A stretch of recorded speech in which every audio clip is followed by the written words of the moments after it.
কি ঈদের দিন রান্না করা পোলাও এখনো ফ্রিজে পড়ে আছে?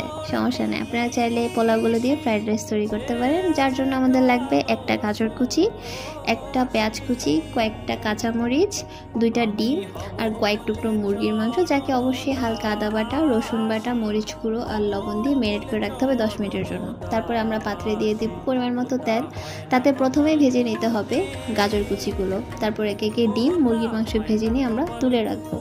তারপর সেই তেলে আমরা পেঁয়াজ কুচি, মরিচ দিব, সাথে 1 চামচ পরিমাণ সয়া সস, 1 চামচ পরিমাণ চিলি ফ্লেক্স, আধা চামচ পরিমাণ জিরা গুঁড়ো আর 2 চামচ পরিমাণ টমেটো সস, হালকা লবণ দিয়ে ভেজে রাখা গাজর আর ডিম, মুরগির মাংসগুলো দিয়ে ভালো মতো নাড়ার এক পর্যায়ে গিয়ে আমরা আমাদের সেই লেফট ওভার পোলাওগুলো এর সাথে দিয়ে ভালো মতো মিক্স করব।